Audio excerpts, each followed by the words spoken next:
दोस्तों, क्या आप जानते हैं कि भगवान कृष्ण ने त्रेता युग में कौरव और पांडवों के बीच हुए भीषण युद्ध में पांडवों के लिए सिर्फ 5 गांव ही क्यों मांगे थे? और वो 5 गांव आखिर आज के समय में, आज के कलयुग में कौन से गांव थे और वो कहां पर हैं और आज किस हाल में हैं?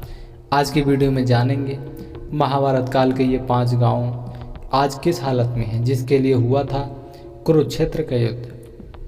महाभारत का युद्ध कई कारणों से हुआ था, जिसमें सबसे बड़ा कारण भूमि या राज्य बंटवारे को लेकर था।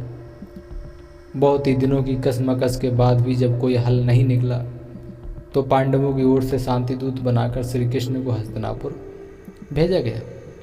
हस्तिनापुर में श्री कृष्ण ने पांडवों को मात्र 5 गांव दे देने का प्रस्ताव रखा। धृतराष्ट्र ने समझाया कि पुत्र, यदि केवल 5 गांव देने से युद्ध टलता है तो इससे बेहतर क्या हो सकता है।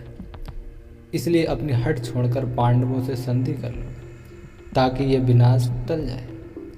लेकिन दुर्योधन अब गुस्से में आकर बोला कि पिताश्री, मैं एक तिनके की भी यानी कि सुई की नोक बराबर भी जमीन उनको नहीं दूंगा, 5 गांव ही क्या, और अब फैसला केवल रणभूमि में ही होगा। आओ जानते हैं कि वे 5 गांव कौन से थे और आज उनके हालात क्या हैं।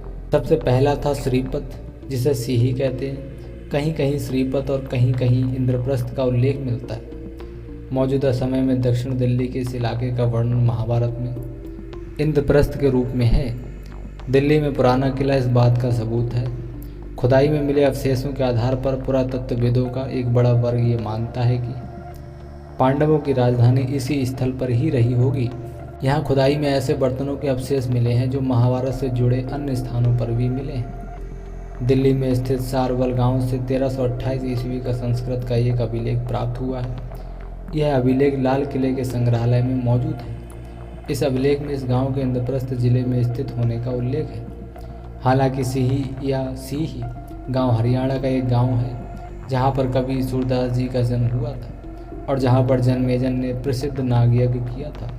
अब ये गांव आदर्श गांव है। और दूसरा था बागपत। इसे महाभारत काल में व्याघ्रप्रस्थ कहा जाता था। व्याघ्रप्रस्थ यानी बाघों के रहने की जगह। यहाँ सैकड़ों साल पहले से बाघ पाए जाते रहे हैं। यही जगह मुगल काल से बागपत के नाम से जाना जाने लगा। यह उत्तर प्रदेश का एक जिला है। बागपत ही वह जगह है जहाँ कौरवों ने लाक्षागृह बनवाकर उसमें पांडवों को जलाने की कोशिश की थी। बागपत जिले की आबादी 50,000 से अधिक है। तीसरी जगह थी सोनीपत। सोनीपत को पहले स्वर्णप्रस्थ कहा जाता था, बाद में ये सोनप्रस्थ होकर सोनीपत हो गया। स्वर्णपथ का मतलब सोने का शहर। वर्तमान में ये हरियाणा का एक जिला है। इसके अन्य छोटे शहरों में गोहाना, गुन्नौर, मुंडलाना, खरखोदा और राई है।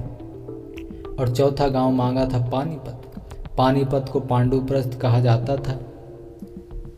भारतीय इतिहास में ये जगह बहुत महत्वपूर्ण है क्योंकि यहाँ 3 बड़ी लड़ाइयाँ लड़ी गईं। इसी पानीपत के पास कुरुक्षेत्र है, जहाँ महाभारत की लड़ाई हुई। पानीपत राजधानी नई दिल्ली से 90 किलोमीटर उत्तर में है। इसे सिटी ऑफ वीवर यानी बुनकरों का शहर भी कहा जाता है। और 5वां गांव मांगा था तिलपत। तिलपत, जो कि आज तिलपत को पहले तिलप्रस्थ कहा जाता था। यह हरियाणा के फरीदाबाद जिले का एक कस्बा है जो यमुना नदी के किनारे स्थित है। इस कस्बे की आबादी लगभग 40,000 से अधिक है। सभी 5,000 से अधिक पक्के मकान हैं। दोस्तों, आज की वीडियो में जानकारी आपको कैसी लगी? पांडवों ने भगवान कृष्ण के द्वारा कौरवों से 5 गांव कौन कौन से मांगे थे और वो आज कहाँ और किस हालात में हैं? उनकी जानकारी आपको कैसी लगी हमें कमेंट बॉक्स में ज़रूर बताएं। और वीडियो पसंद आई हो तो इस वीडियो को लाइक करके चैनल को सब्सक्राइब करना ना भूलें।